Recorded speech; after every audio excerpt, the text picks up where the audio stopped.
Hello, and welcome to another episode of the Tech Girl podcast with me, your host, Gertrude. My guest today is Antonia Rice. She is a former US first linguist and analyst, a localization expert, and one of the most genuine people I've ever met. Antonia's journey takes us from briefing the F-15 fighter pilots in Afghanistan to navigating Swedish work culture as an immigrant, from breaking into tech without traditional credentials to running D&I initiatives that actually listened to marginalized voices. We're talking about what genuine inclusion looks like, not the performative kind, but the kind that's uncomfortable and necessary kind. Well, we'll also explore her unique perspective on respect in the military versus the civilian tech world, and why she experienced less sexism in a male-dominated military environment than in corporate tech.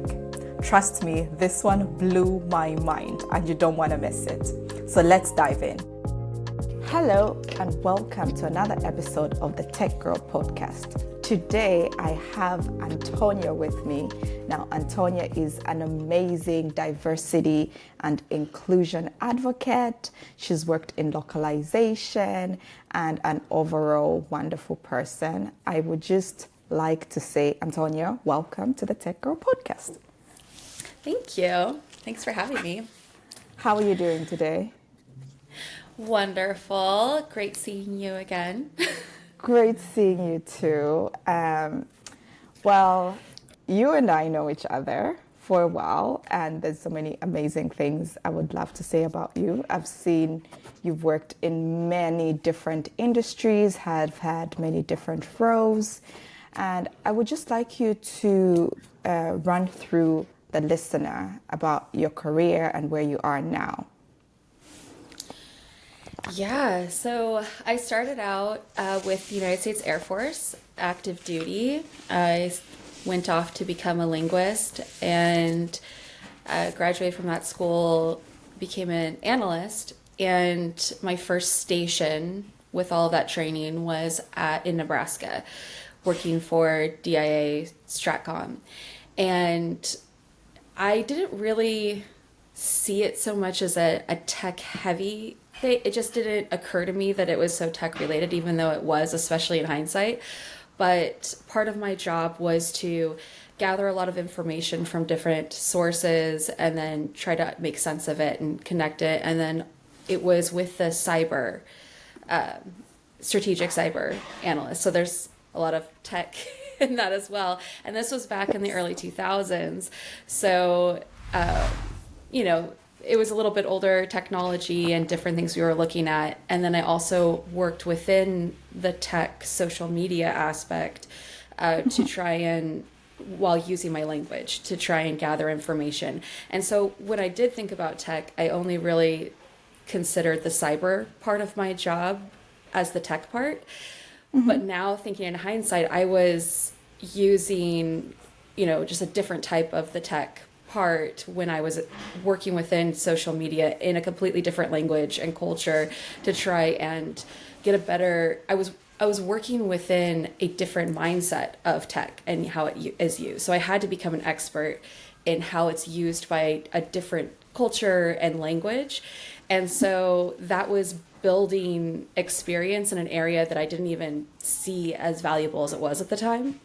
Mm-hmm. And so, and then after that, I got stationed out in North Carolina to work with the F-15 fighter squadron and their analyst out there. And I used technology to brief the air crew and so on. But it was utilizing the technology as a tool for doing my job. It didn't seem so, I wasn't programming anything, so again, I felt more adjacent than it probably was at the time. And then after I left, I got pregnant with my son and decided to discharge from the military. So I was pregnant with him, and then I had him just a few days after I was officially separated from the military.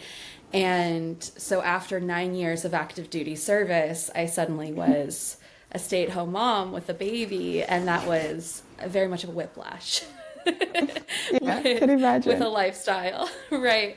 Especially living in North Carolina, it's just a different type of culture with being a stay-at-home parent in the United States as well. And the reason why I chose to leave was because they wanted to deploy me again 6 months after I gave birth.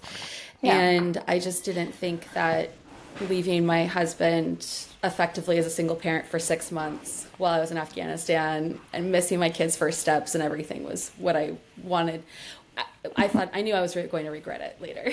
So it was a very difficult decision, and I was getting really restless, and I tried going to school, and I tried all these different things to occupy my time and stimulate my mind while I am, spending time with my son, and finally just couldn't take it anymore. And so I asked my husband, who was working as a civilian, he had been in the military, and then he had started the civilian job, to start talking to his bosses about either moving to Australia or to Sweden, because they had offices out there.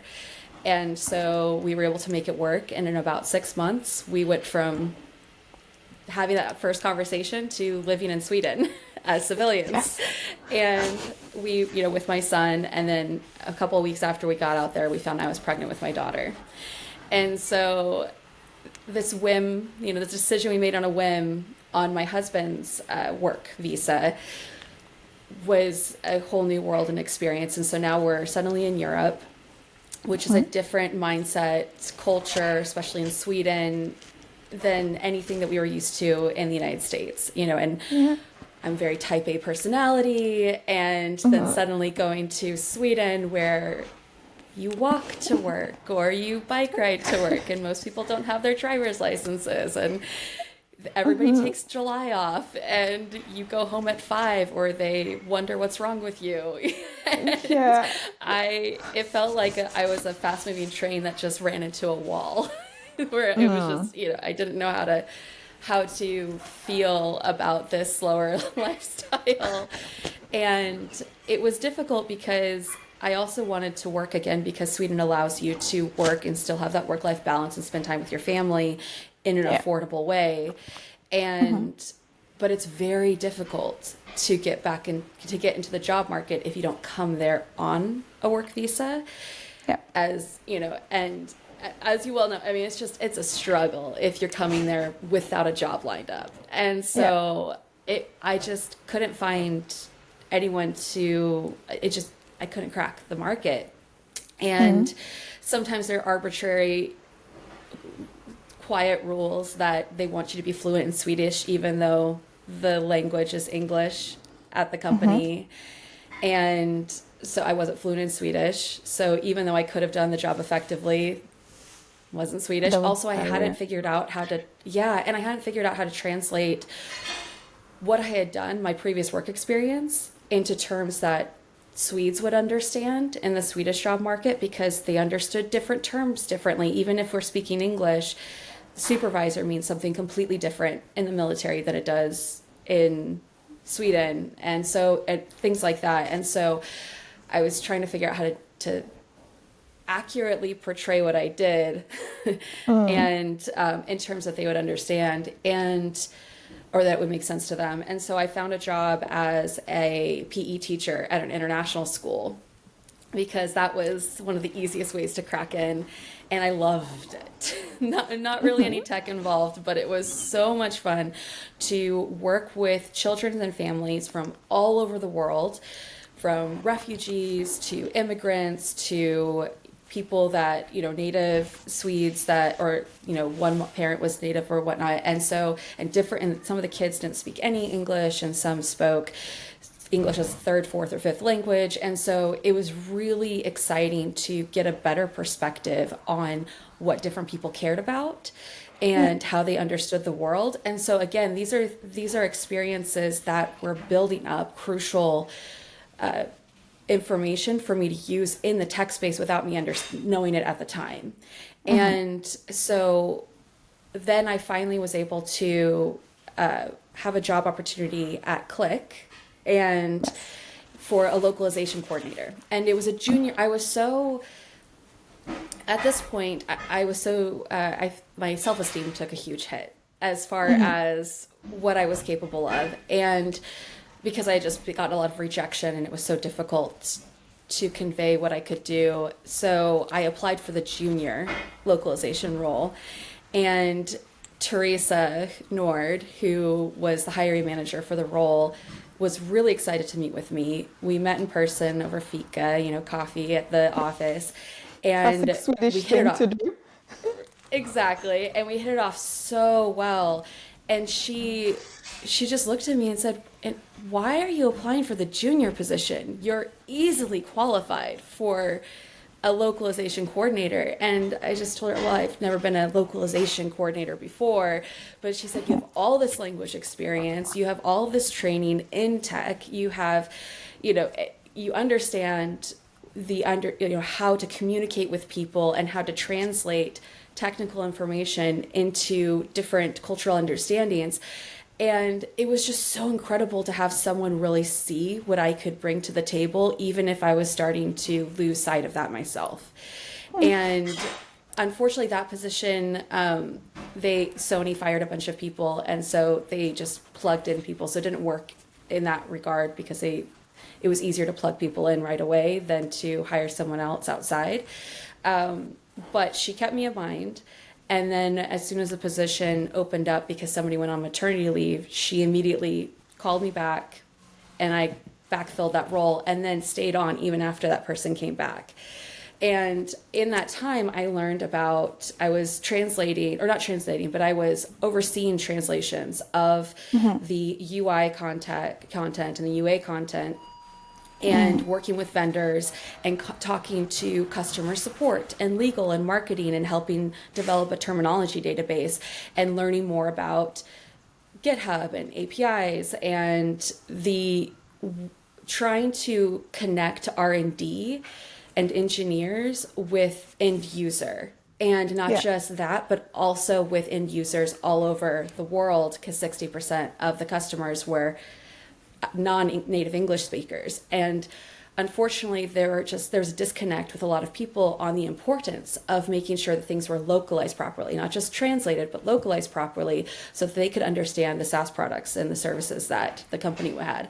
And so I loved our Japanese customers because they were the squeakiest wheels. So every time we would try to champion better localization, technology, automation, sometimes we'd get kind of pushed to the side, but the Japanese customers were very, very particular about how things were localized, and they spoke up all the time. And so we were so excited because we felt more supported because these are real live paying customers who are saying, no, we need higher standards.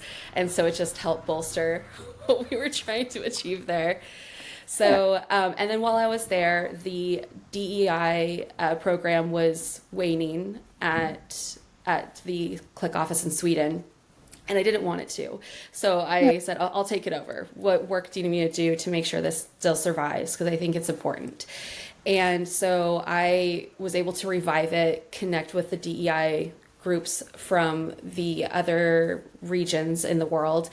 And one of the things that I was noticing is that when my husband first joined Click, it was still very Swedish in culture and mindset, even though it had just been sold to the United States.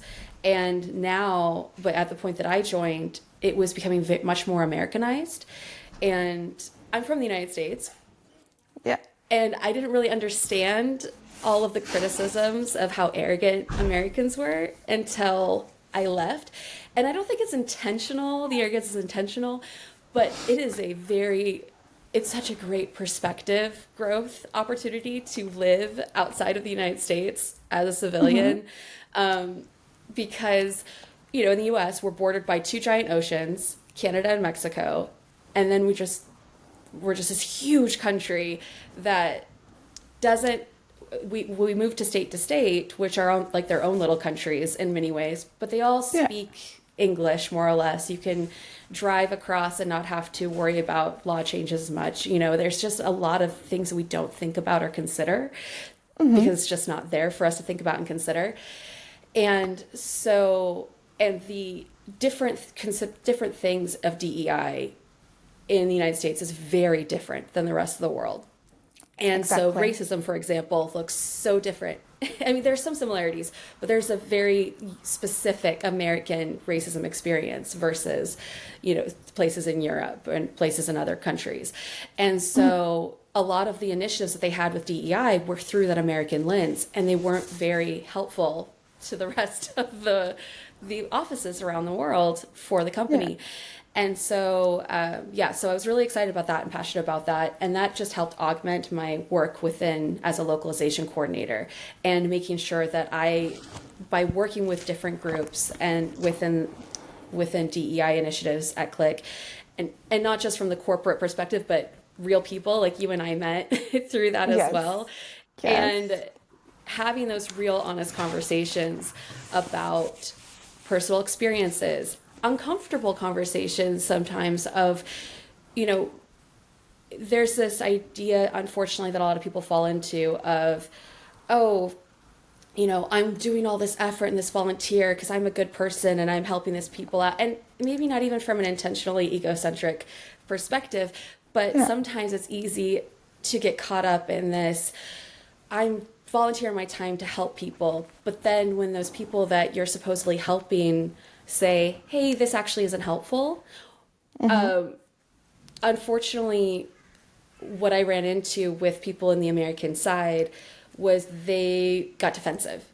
And so, or even within my actual 9-to-5 job, localization coordinator, I would say, hey, I see all this great thing, all the great things you're doing in R&D. However, we're missing out on what they're doing over here in marketing, or it's not aligning what is happening in legal. We should talk to them.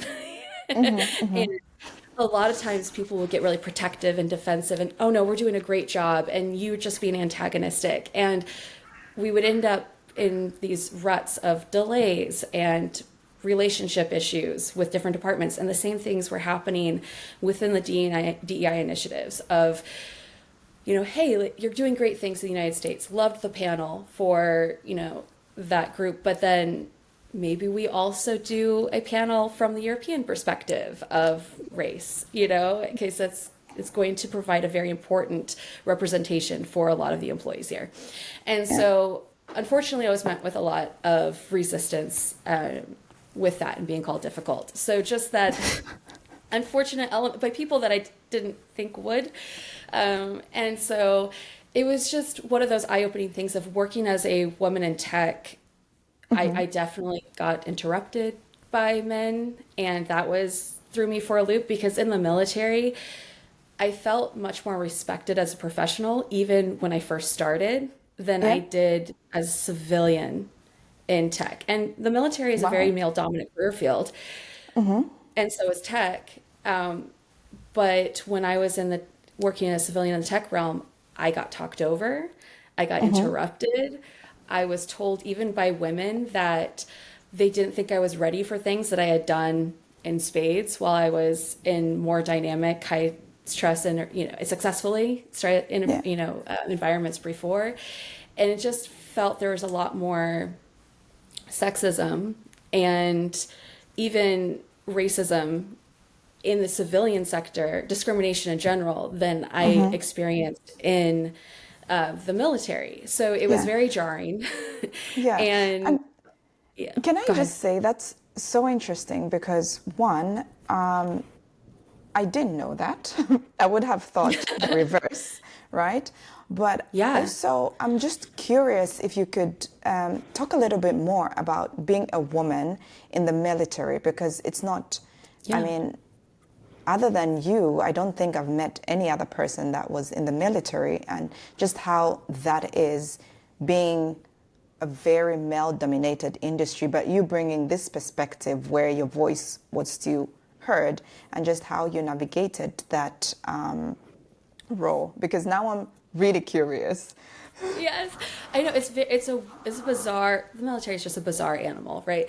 And and also just break it down, like from how did you get in to like, if you could just break that down, because I have no idea where I grew up. It's not something that you do. Yeah. Yeah. Yeah, I mean, I grew up in the Pacific Northwest, which is it has a very liberal tint. You don't really, I mean, well, especially where I was in Oregon, you don't really join the military from where I grew up unless you were in trouble. And I was that Oh, okay. overachiever who was involved in all the things and had the best grades and all of that. So it shocked everyone when I decided to join. And but they have this language program in the Air Force, and my dad recommended, he had served in the Navy for a few years, and he said, hey, fully support whatever you want to do.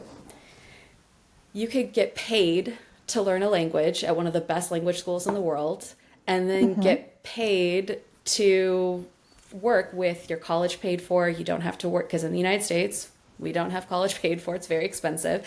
He said you won't have any student loans. You will get paid the whole time. You'll have all these opportunities, and you'll have free healthcare, so you won't have to worry about that. And so, something to consider.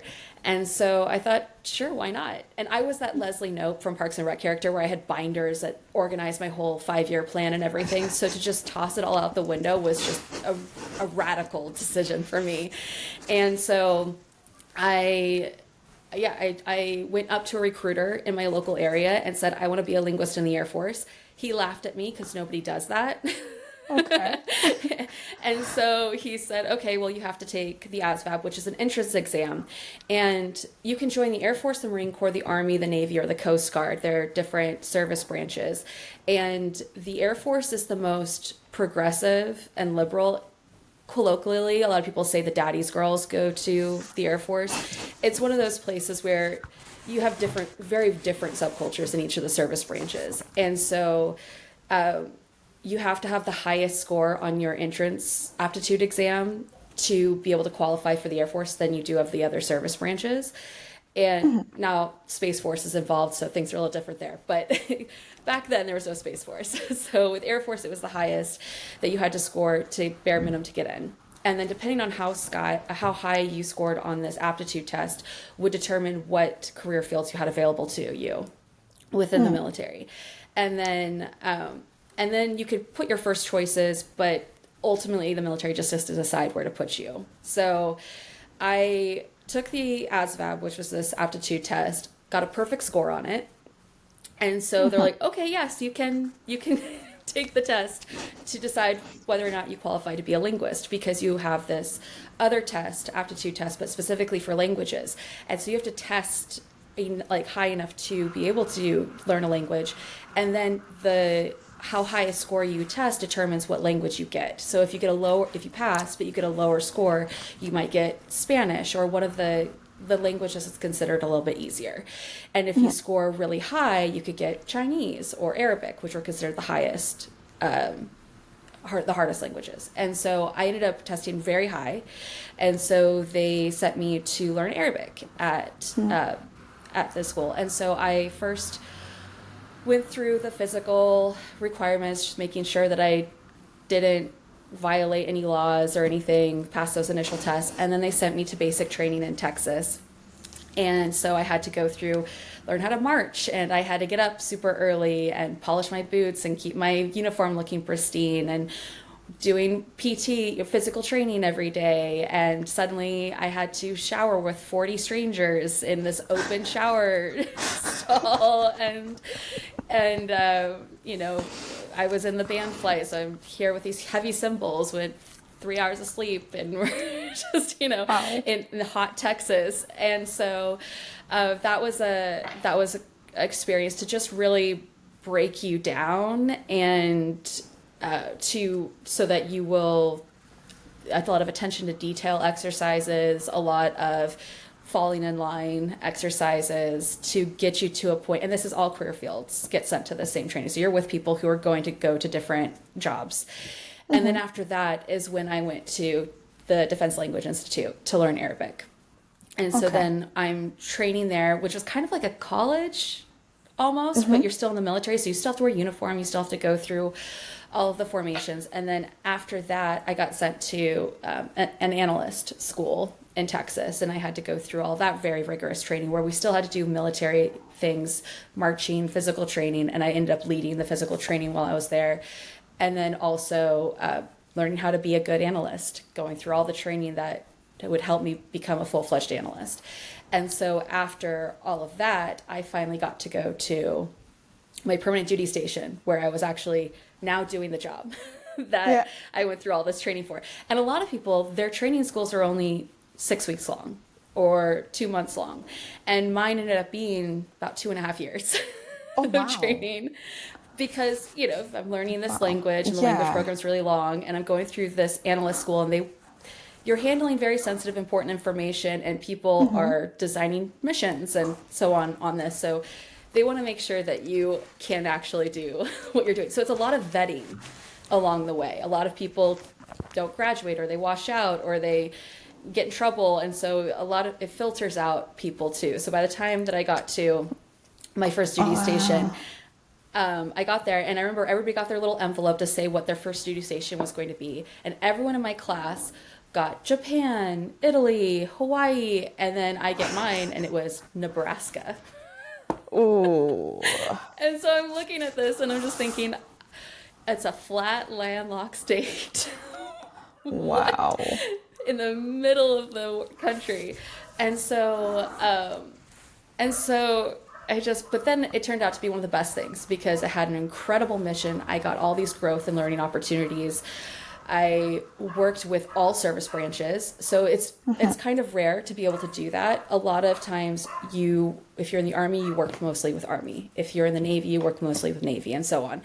And so it was a very unique experience for me to have my first duty station, a strategic mission, and to be able to work with all the different service branches, civilians and contractors. So I got right away this incredible experience and opportunity to be put in positions of high responsibility at a very young age. So I was 21, and I was the spokesperson from the group to connect with other organizations to go over different efforts, you know, and I didn't even think twice about it. And then one of the best leaders I've ever had, Navy captain, I don't know how he did it, but he knew everything about everything that was going on. So when you went in to brief him, and I would have to brief him sometimes, you had to be on your game, because he was going to ask you all of the questions, because he demanded excellence, not just of us, but of himself. And so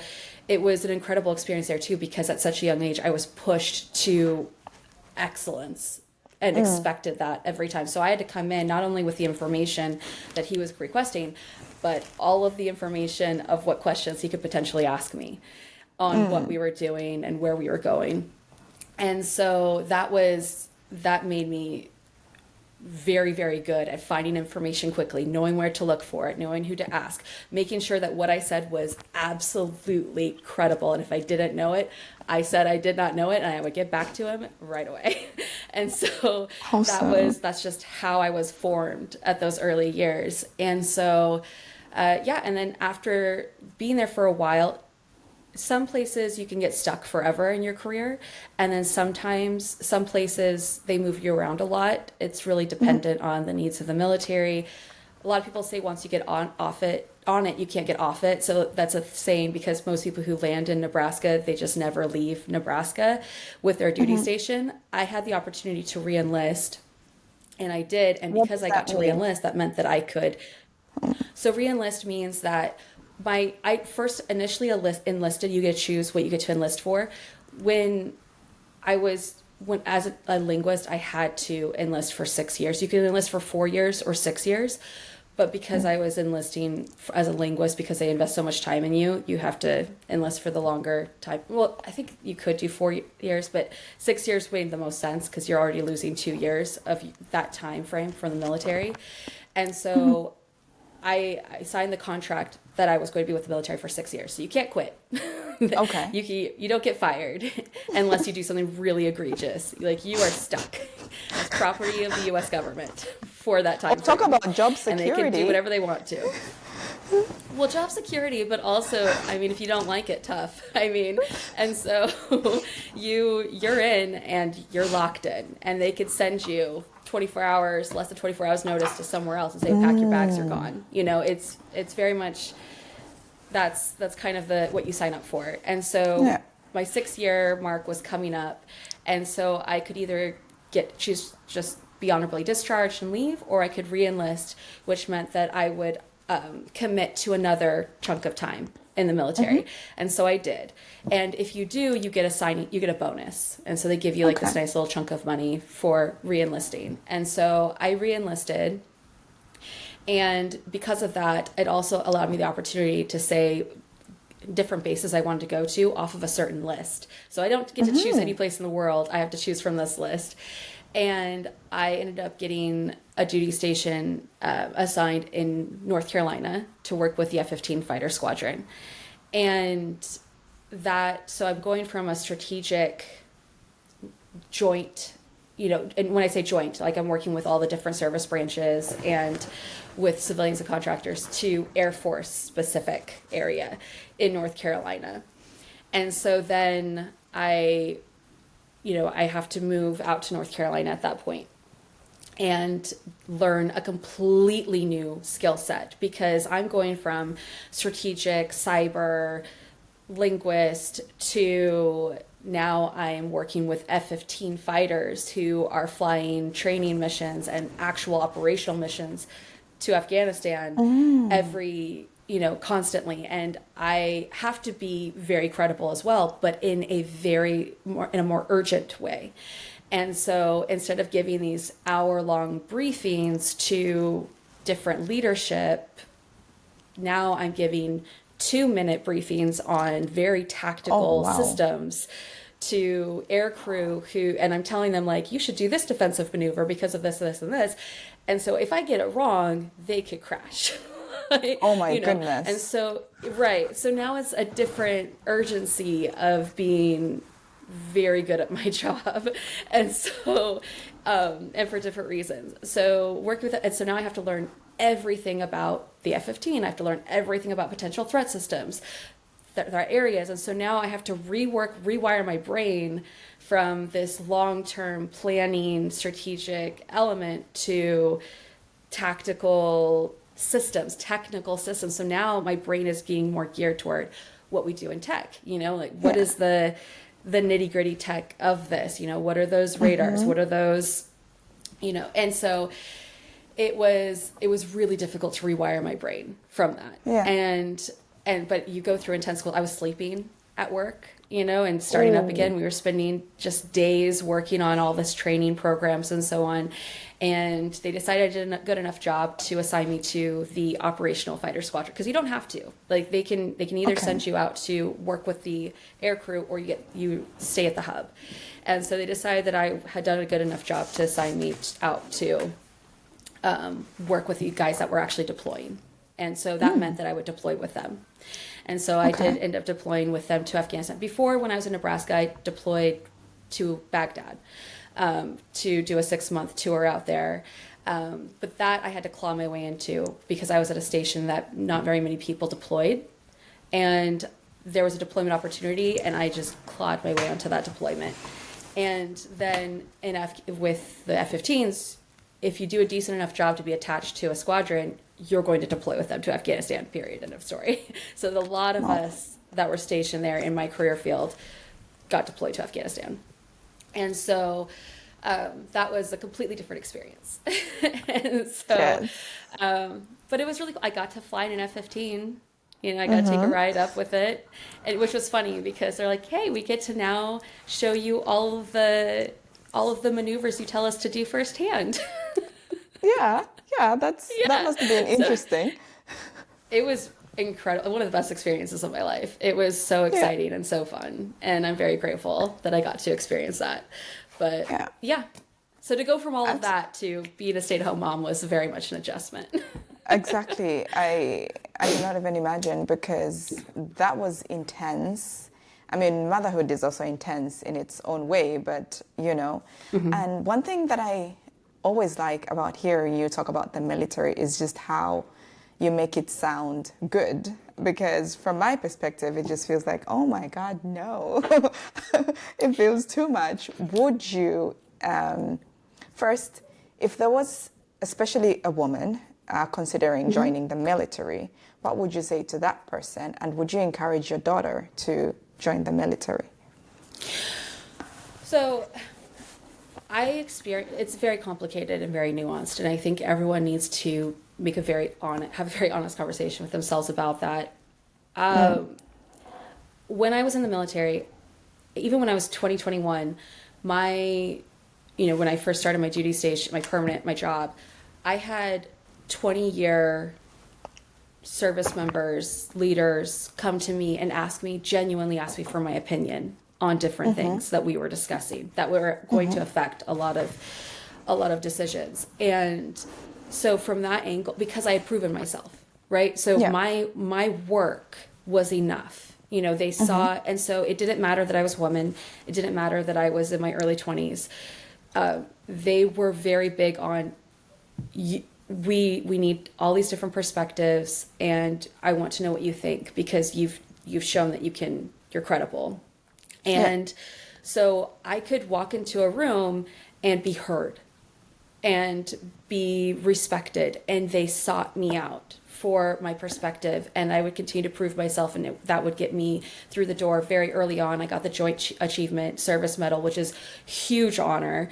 It's not something that they give out lightly, and so I was able to achieve that because people believed in me, like this Navy captain, and gave me those opportunities really early, not because and so in the civilian world, a lot of it is just, oh, you haven't checked this box yet, oh, you haven't reached this title yet. But in the military, it was, at least in the Air Force, in my career field, it was very much your actions show us whether we trust you. And there could be someone who'd been in for 15 years and they would not talk to that person at all because they did not show up in the way that made them feel like they should listen to them. And so it was very, very merit-based, at least in my career field in the Air Force. And I did not get that experience in the civilian world. It seemed very, what's on your LinkedIn page based. what do you have written down, or who are you friends with, And so that to me was an adjustment. And so I really appreciated, especially as a young woman, being listened to, respected, and given the opportunities to prove myself and have that merit-based opportunity. And so, and I appreciate that. However, I was also sexually harassed pretty much every day. So these same people that would listen to me when we got down to business, there were a lot of them who also thought it was completely appropriate and culturally sanctioned to talk to me and act around me in a way that was extremely inappropriate.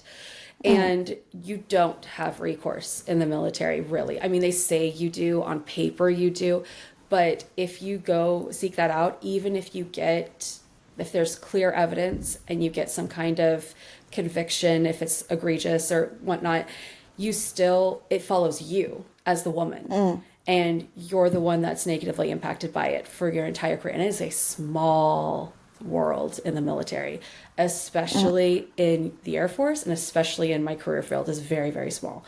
And so it's a strange, polarizing existence to feel very unsafe at times with people that you have to trust with your lives, literally at times, and go to work with every day. And even if you get stationed somewhere else, you're going to work with their friend, their former supervisor, with them again, and so you're very limited if you don't like being sexually harassed in the military.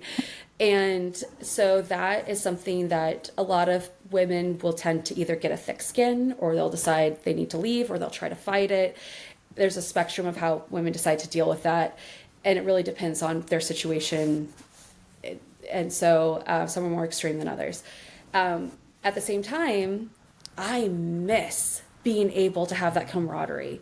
I loved that level of, you're all in this together.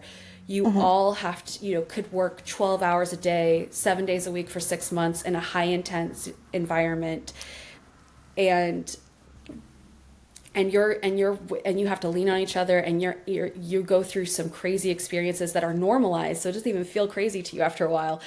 And so it builds up this level of understanding and camaraderie that you just don't get in the civilian world.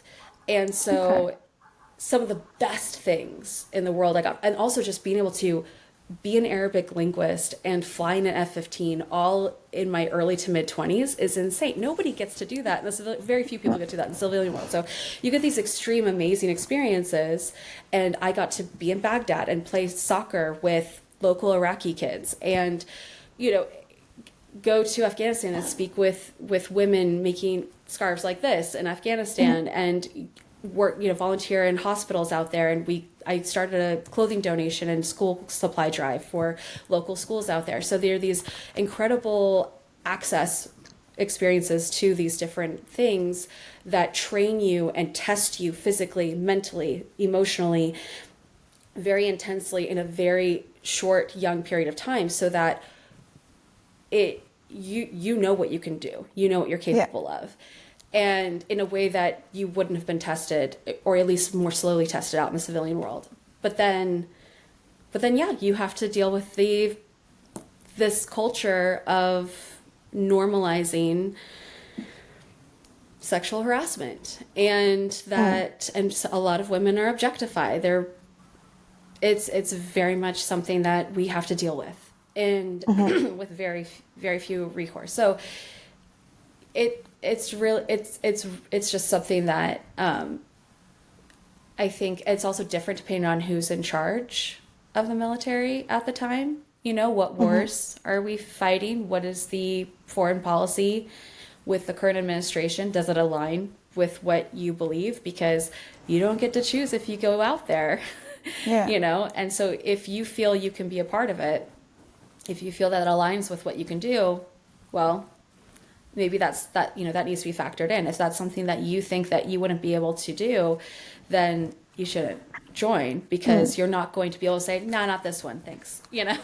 And then also, on the other hand, it's very complicated and nuanced, because the military is going to exist. It's just it is going to exist. They're going to find their people. So one of the things that I believe in, for me, I want to be involved in something so that I can help make it better. That's how I like to make change. Some people, they don't want to be a part of something that is very gray, because they don't feel that they feel they might lose themselves, or they feel that they can't reconcile being party to certain things. And so for me, I went in acknowledging that I'm not going to always agree with what's happening, and I may be party to things unintentionally or indirectly, no matter how hard I try, that maybe I'm going to regret. But then also there will be opportunities that I have that I can do some real good, and I can make sure that we are doing the right thing in certain situations. And I was very, very fortunate to work for leadership, because it doesn't always happen, but I was very, very fortunate to work for leadership who cared deeply about the people that we were impacting, both domestically and abroad. And they held us to extreme high standards to make sure that we were doing everything we could to reduce negative impact and to increase positive impact.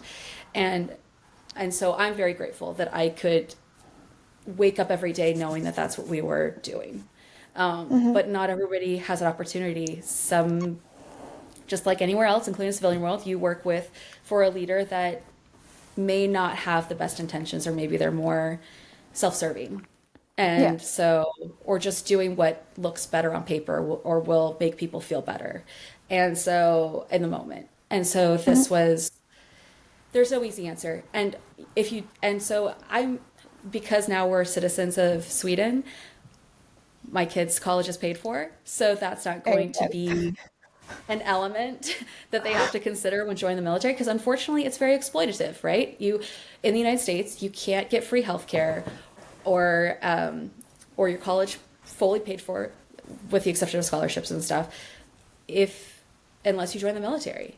And so there are a lot of people who feel, okay, well, the only way that I can get ahead and not be in crippling debt or help, someone I care about who has diabetes that's going to just may not live because they have to ration their insulin or something, this might be my only option to keep myself safe or my family safe. And so there is an exploitative nature to the military in the United States. And so you get a lot of people who just feel like they just didn't have a lot of choices, who joined because this gives them some opportunities to be able to get to a place where they want to be competitive in the civilian marketplace. Yeah. So. No, thank you. Like, I mean, I'm very happy that you've given a very balanced outlook on this very sensitive conversation, and I'm sorry for the so not nice stuff that you had to go through. But overall, I think it helps someone make an informed decision, which is something that you have outlined. You have also mentioned the time that you were in Sweden and at Click, where we eventually met, and how you had Teresa, I'm sure she'll be very happy, you talking about her uplifting you, and you've always been that person that is focused on uplifting others. Grateful for that, because you're the one that pointed me in the sort of diversity and inclusion conversations and groups within the company. Now, what does genuine inclusion mean and look like for you? Genuine, oh, that's great. Because yes, I mean, unfortunately, in the corporate world, we see a lot of, we care about DEI or we care about diversity, and really they're just wanting you to be a part of a picture for their website, or they want to do all, they say they'll support different initiatives, but then if you challenge them with a current policy or process that actually makes it harder for a marginalized group, they might get uncomfortable or take it personally or say, oh, that's too difficult, you know? And so genuine diversity, equity, inclusion is being comfortable with being uncomfortable. Yeah. And not just hosting uncomfortable conversation times, but we could talk all day about how, you know, important it is to have equal representation and how important it is that we all get, you know, equal pay. And that's great. I've heard a lot of that. Unfortunately, when the application, when it's time to apply it, I've seen a lot of people, groups, organizations fall short. And not just fall short, but actively, in some cases, actively try to silence the voices that are trying to give true, honest feedback. So one of the things that I live by is if the only feedback you're getting is positive, that's a huge red flag. I don't care how great of a leader you are. I don't care how great of a company you think you are.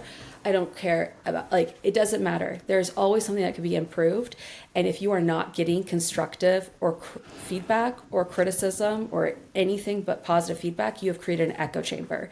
And that's often created because people who try to speak up feel unheard, feel silenced, or they've seen someone else get punished or sidelined because they spoke up, or they're ignored or dismissed. Yeah. And so that I've seen that a lot as well, where I've been a part of a team where I come and going, oh my gosh, why are we doing it this way? This is something this is hurting our people, or we're not communicating effectively with this team in this other region, because we're communicating with them the way that we're communicating with every other team, and cultural ways of communication are very different. You have to communicate with them differently. Why are we doing that? And the people on my team will have told me in the past, well, we've tried before and they don't want to listen, or they shut us down, or we got talked down to, or they said they would do it and then nothing happened. There wasn't a feedback loop closed. And so then they just stopped trying. And so they just showed up, and morale decreases dramatically when that happens. And so, and some of those people that, and I would say, oh no, I'm sure I'll try, I can change it, or I can figure it out. And then I would run into the same issues. And I'm not one that I'm not one that can be dismissed, especially if it's something that I think is really important, like equal pay or, Yeah. fair compensation. And, and so sometimes people would get excited and say, oh my gosh, Antonia, you're really helping. Let's support this. And some leadership would be like that. And some wouldn't. And sometimes they take it personally, as like a personal attack against their leadership, or they would tell me just to hang on there because things are changing, but there'd be no clear actions being taken or communicated of how things were going to be changing. It was just hang on, it'll get better. And I saw a lot of people have breakdowns or quit or just become a shell of themselves in work environments. And so genuine diversity, equity, inclusion is not taking that discomfort or criticism as a personal attack, but taking it as an opportunity, and also taking it as a compliment that your people still feel comfortable and safe and still believe in you to tell you how they feel. Yeah. And there are a lot of people on the autistic spectrum, or ADHD and stuff in tech. There are so many people on the spectrum of tech, and but it's not really acknowledged and worked with in the tech realm at this point. And so there are a lot of people who have ADHD or autism who have a trait of just being extremely direct, and they're not trying to be rude. It's just a natural wiring. And so unfortunately, there are a lot of them that get attracted to tech fields. And so you'll have people that will be very direct. And unfortunately, I've seen people in management or leadership positions who will take that as a disrespectful thing, when really they're just trying to communicate, or you're just being negative. Instead of taking it as an opportunity to see, they're just trying to communicate something that they notice or that they see. And so diversity, equity, inclusion includes the different neurotypes. Understanding what those neurotypes look like and how different people communicate, and accepting that and working with that and trying to understand where people are coming from. And instead of being conflict averse, if you're a conflict averse person, should not be in a leadership position. Just period in the story. If you are, you need to actively work on that, because you're going to deal with conflict.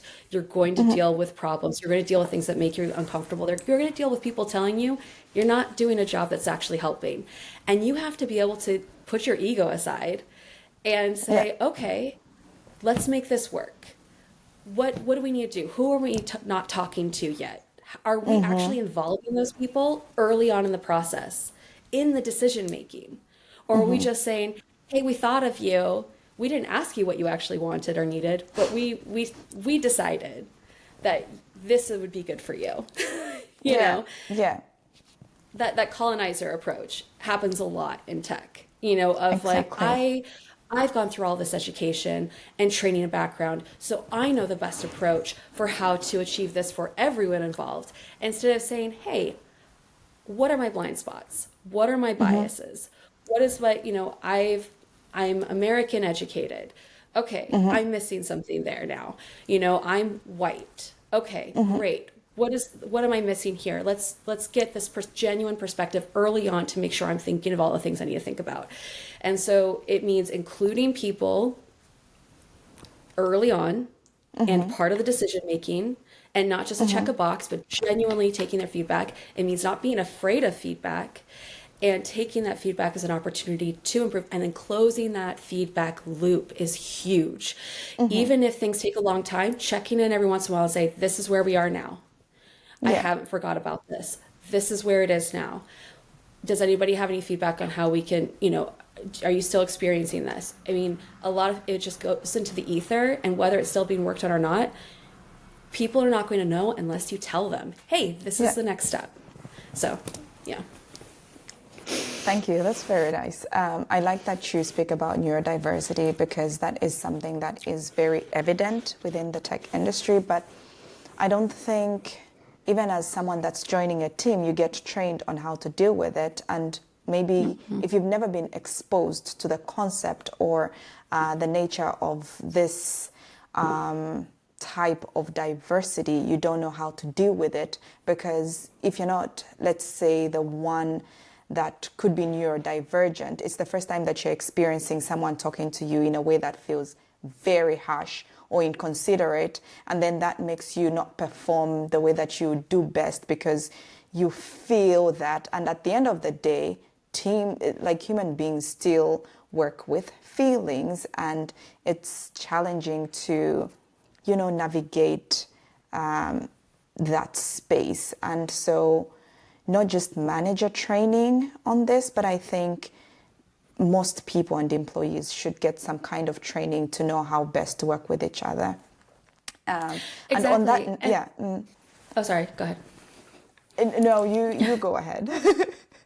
Sorry. Yeah. And on that note, I mean, also not just the neurodivergence, but especially I've worked with people from all different countries and backgrounds, as you have, and there are high context cultures and low context cultures. And so even if you're not talking, let's say everyone's the same neurotype, but you have someone from Ukraine, someone from Canada, someone from the United States, they're going to receive and approach information differently. So if you tell someone from Greece, it'd be nice if you got around to this. In Sweden, that's exactly what you should say in Sweden, right? Because in Sweden, we like to have our soft conversations. We want to be told, "Hey, I'd love it if you get," and we understand that means get around to it, but it's spoken in a way that we receive it better.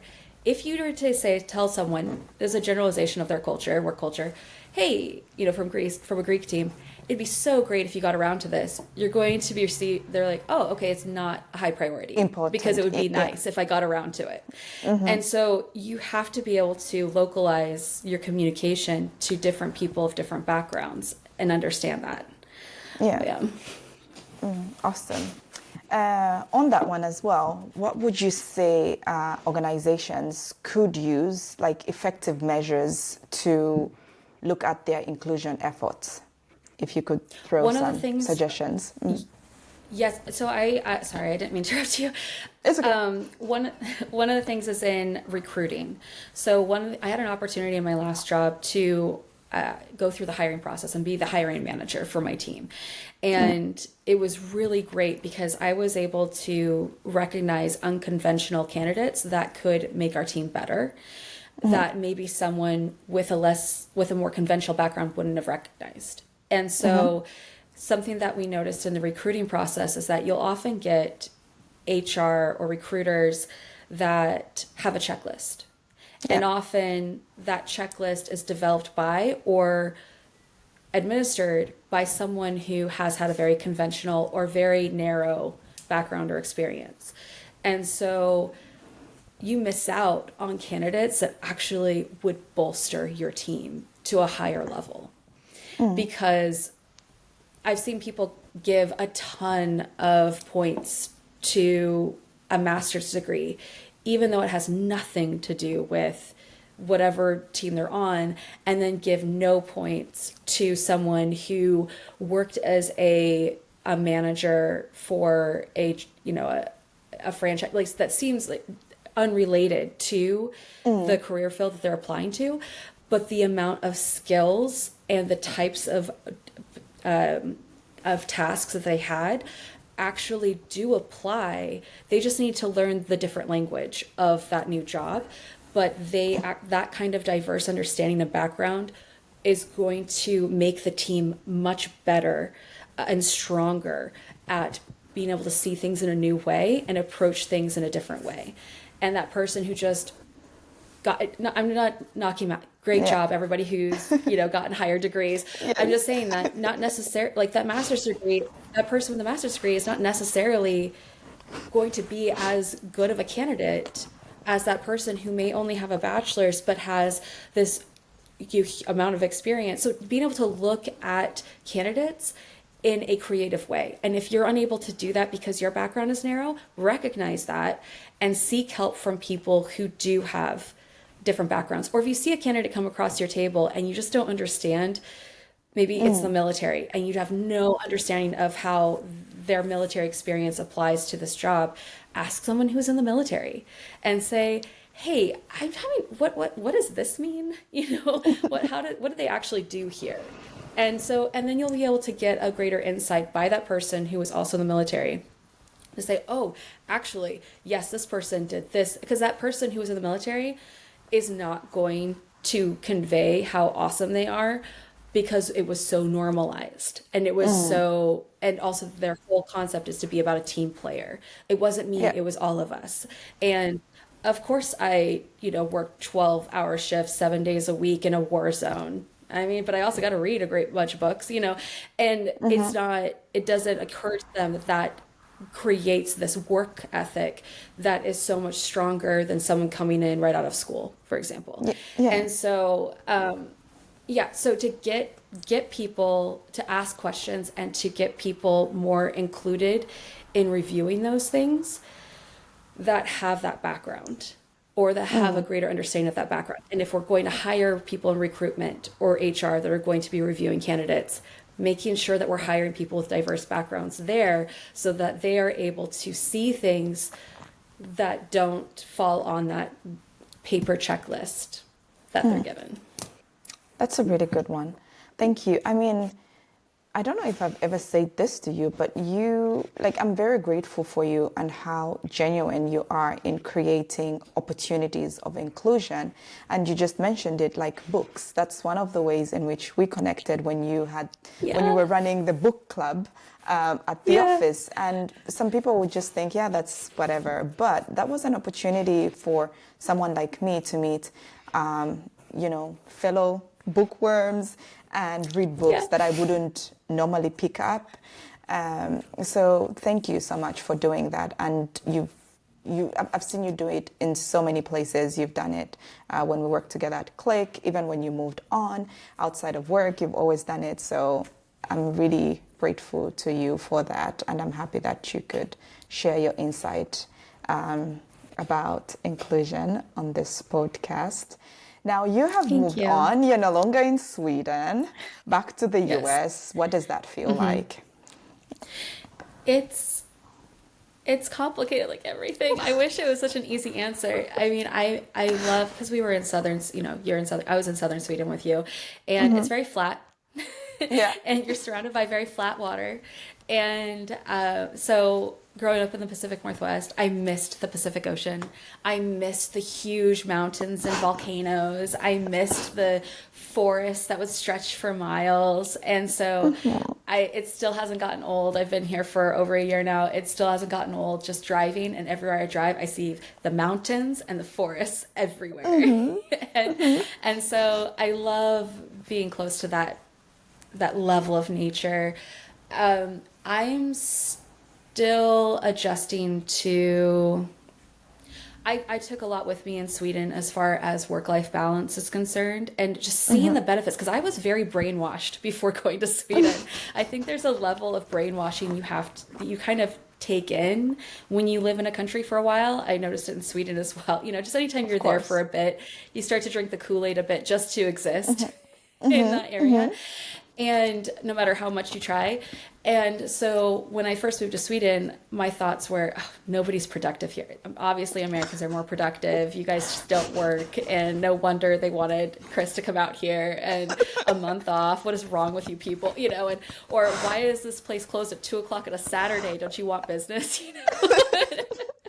On New Year's Eve and day, everything shut down. I mean, dang it, I didn't do grocery shopping before the whole Christmas holidays. What am I going to do? And so coming back to the US, there were some things that I saw in a brand new light, and they were just confusing to me, and thinking, you're not going to be as productive, because it truly is not just people want to have their time off. There are genuine commercial benefits to these initiatives.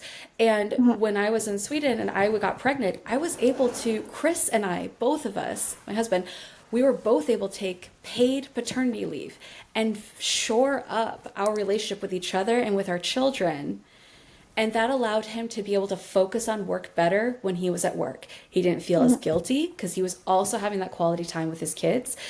We were happier and healthier, which meant that he could be better prepared to go into the office every day, and when I was working, we could both work and our kids could still see us all the time. And so we were more productive. We were more present at work. We were less stressed. And when I came back to the United States, there were so many practices where I questioned and challenged, why does this exist this way? This is not beneficial to you, your bottom line. Let's talk pure finances and statistics. This is not beneficial to you, and it's just, and I remember being pulled aside and saying, oh gosh, you are so European now. And just thinking, no, but it doesn't have to. And this is someone who deeply, because there is a criticism of, oh, well, you just don't know the way America is. You know what I mean? Like, it's fine to say that when you're in Europe, but it doesn't apply to the United States because of X, Y, and Z, things like that. And there is some truth to some of those things, because the United States is different than Sweden, a 12 million population country versus, but at the same time, there are some things that do cross over and would benefit the financial bottom line to these companies that we have just been brainwashed to think that don't. And so, it's just, I think everybody, if given the opportunity, should just live in another place for a while. Because it really gives you a better, and also I was an immigrant, and that gives me a whole new, an immigrant in a non-English native speaking country. So sure, some people speak English there, great, but a lot of people don't speak it as well as they claim to. And so having to exist in a country, go to get healthcare, school, all of the things in a country where everything's in Swedish, in a completely different language, and trying to navigate that helped me be better as a human, as an employee, as a leader, in every aspect of my identities, because now I have that lived in experience of what it means to be that. And sure, like I didn't experience it to the same level as some people, but it at least causes me to grow and understand in a way that I didn't before, which is going to only make me better in any of my roles. Absolutely. That sounds amazing, Antonia. And there's so many things that I would love for us to talk about. And I think you and I need to come on again, because we need to talk about being an ally, which is something that you are. Huge ally. I need to hear more about what localization is. Well, now that I work in the tech field, I do understand, but for the outside world, nobody just, do you even go to school to study to become a localization coordinator or something? Because the first time that I learned of this role was when I was actually in a company that has a localization team. So I would like you to speak to that. But for now, you are good at advocating for yourself. If you could give advice to someone about how they can advocate for themselves, what tips would you provide to that person? Especially in spaces that are not conventionally their domain. You know what I mean? So advocate for themselves from a professional perspective, or just to stand up for things they believe in, or in what way? Yes, do you mean? to stand up for themselves in things that they believe in a space that might not necessarily be where they're not the majority, if I can put it that way. I think it's extremely important to lead with the benefit of the doubt, because I found that a lot of people just don't know, and even if we think they should, sometimes they just don't. And so for me, I think that having a benefit of doubt, good faith conversation with someone, just to say, hey, this is what I'm trying to do, this is what I'm feeling. Is there something I'm missing? Is there something I'm not understanding? Or is there something that maybe, because that other person might have made an assumption about you, because that's what clicks in their brain because of bias, ignorance, information gaps, and so on. And so getting clarification, talking to people, building those, I found that the best thing to do is preventative care. in almost anything. Yeah. And one of those things is when you get to a new place, I've built a really strong community very quickly out here in Washington with almost no ties that were existing here, because immediately learn about where you are, learn about the culture of the company, learn about the people, get involved in party planning if you can, or going to panels, or meet your neighbor. I know we live in a very hybrid or remote situation still, but do whatever you can to talk to people as human beings and building all of those relationships early on, because later on, that's going to help them filter how they perceive you. And so if you're in a position to do preventative care, do that right away. And even if you're already at a company, go do that now. Build those relationships from a human to human perspective. And also ask them, like, what do you do? How does that work with us? One of my first questions that I always ask is, what is it about my team or me that could drive you crazy, that can make things harder for you? Because I started off with giving them that safe space to give me criticism and ask for it, because there could be things that I'm doing that's hurting them that could make them that could make their life harder without me knowing it. So being on that side of it as well, just allowing yourself to be the one, and then that way, because you set yourself up to show that you care too about them and their interests and who they are. When you tell them and talk to them and say, hey, this is something that's hurting me or bothering me, or something that I would like to look at, they're more open to hearing that. And also try to come up with solutions as well. Have solutions ready to go. Don't just say, oh, this was awful and I hate you, or this was terrible. Be like, hey, I noticed this. I was wondering, do you think that this could help? You know, or is this something? So coming with solutions or possibilities, learning everything you can about the culture, and then finding ways to connect with people that maybe share some of those ideas. You don't want to be in an echo chamber, but there's something to be said for feeling like you're not alone, that you're not crazy. And so getting together with people who are in that same environment and saying, hey, what have you done? Is there something that's worked for you that could help me? Or is there something, is this even bigger than that conversation? How do we go about this legally? Make sure you document everything. I don't care if you think everyone is super nice, super sweet. They say that they care about equality. I've seen it all. I've seen some people that belong to marginalized communities who say they care about equality, who have done serious damage to people in other marginalized or even their own marginalized communities within the workplace when it comes down to it, because then they get afraid of being persecuted or lumped in, and so they start making those decisions. So don't trust everyone, but also don't trust everyone. Like, trust everyone, but document everything. And that way, worst case scenario, you can pull it out, but you're still leading with, while you're pocketing all this other stuff, you're leading with, I'm going to give you the benefit of the doubt. Let's have this conversation. Let's have this relationship. And if you prove me wrong, I'm ready to go. So, yeah. That's a really good one. Yeah.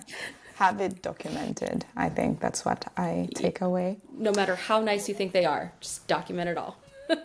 Absolutely. So what's next for you, and where can people find you? So I'm on LinkedIn, Antonia Rice, and I'm kind of in the in-between stage. I've definitely been going through a reset of understanding, just thinking about what my priorities are. I have 2 young children, making sure that I'm present for them. And so, yes, I'm looking for a new position that aligns with what I believe in and what I'm trying to achieve, and allows me to still be present with my kids. So, Awesome. yeah.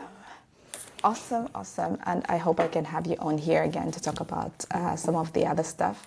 Thank you for firstly being a great human, being a great mom, being a great wife, but being a really good friend to me. I truly appreciate it, and I miss you so much. You know, the time that we've spent together. Yes. And I'm just grateful to have you in my life. As for the Tech Girl podcast, thank you. Yeah. Thank you so much. Yeah. Bye-bye. Well, Antonia did drop a lot of nuggets of wisdom. I almost don't know where to get started. But if there's anything I can leave you with, and my biggest takeaway, it's that if you're only getting positive feedback, that's an absolute red flag. It could be in your relationships, but mostly at work as well. Genuine inclusion means being comfortable with discomfort. You need to learn to document everything, even when people seem nice or genuine. And preventative care in relationship, that's your secret weapon. Connect with Antonia on LinkedIn, and if you're a hiring manager, remember what she said about looking beyond the conventional checklist. This is a time of massive hiring, so I hope you can look beyond the conventional list. Thank you for listening to the Tech Girl podcast, and if this episode inspired you or made you stop to think twice, or there's something that you'd like to share with your friends, please do spread the word, because I have really enjoyed speaking with Antonia and all my guests. Until next time, stay authentic, stay documented, and keep advocating for what's right. Goodbye.